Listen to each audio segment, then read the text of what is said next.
Allez, go. Alors bonjour à tous, aujourd'hui on va vous montrer le dispositif des bobines Helmholtz.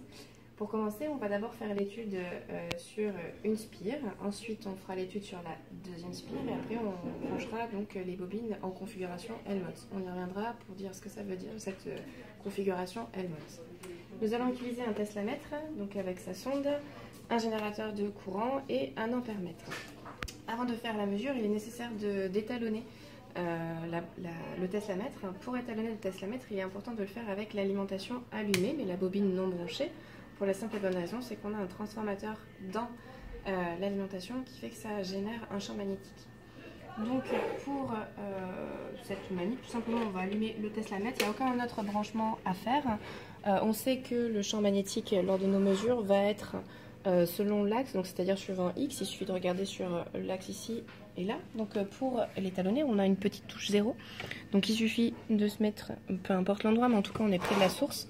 Tout est éteint et je vais donc me mettre sur l'axe BX, laisser le calibre. Je sais que je vais mesurer un champ qui est assez petit, donc je me mets sur 20 milli et j'appuie sur 0.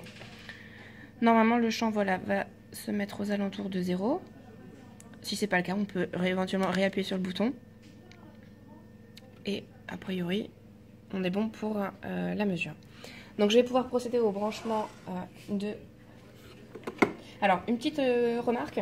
Ici, on a des dispositifs. Donc la première bobine, elle est fixée. C'est dommage parce qu'au final, vous allez voir sur les courbes qu'on va avoir une partie qui va être crantée.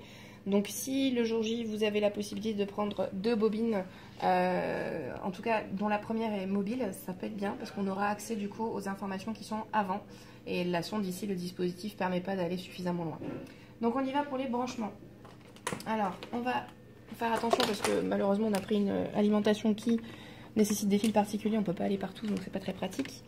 Je vais donc mettre ici l'ampèremètre juste pour vérifier que je ne dépasse pas et que je suis bien à 1 ampère puisqu'il faut alimenter les bobines à 1 ampère. Hop là, j'ai fait tomber un fil par terre. Et donc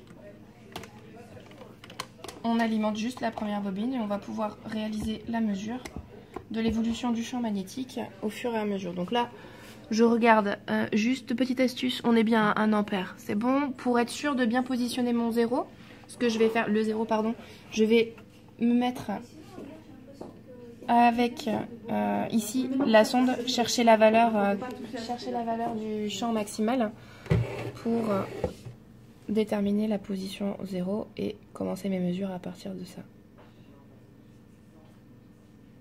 Ok, donc a priori, vous voyez là la valeur maximale elle est à 1,14. Donc je mesure ici, je sais que le 0, on sera à peu près à ce niveau-là. Et donc à partir de là, eh bien, je vais pouvoir décaler 1 cm vers la droite ou vers la gauche et on va se dire qu'on mesure jusqu'à moins 7 et plus 7 cm pour avoir les mesures. Voilà, ça c'est pour la première partie.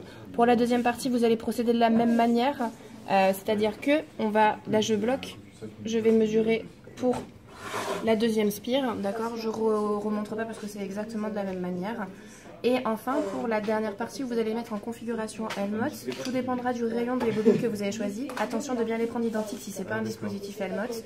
Vous devez séparer les bobines d'une distance égale à leur rayon. Donc ici, le rayon, c'est sur la documentation de Gelin. Et vous voyez que le rayon vaut 6,5. Donc il faudra disposer les bobines à 6,5 cm. Quand vous faites ça, on a juste à rajouter la deuxième bobine en série. C'est le dispositif des bobines Helmholtz. Elles doivent être en série et disposées d'une distance de 6,5 cm. Et on procède exactement de la même manière. Donc c'est ce que je vous disais tout à l'heure par rapport au fait que la courbe va être écrantée. La sonde n'est pas suffisamment longue pour aller mesurer derrière. Voilà, donc vous allez avoir 1 ou 2 cm après la bobine, mais pas au-delà. C'est pas grave. Quand vous faites toutes ces mesures, normalement vous devez obtenir quelque chose qui ressemble à peu près à ça. Voilà, donc on vous montre. Donc la bleue c'est pour la bobine qui est complète, la première. Ensuite la rouge c'est pour la deuxième, donc vous voyez cette partie qui est complètement écrantée. Et donc ici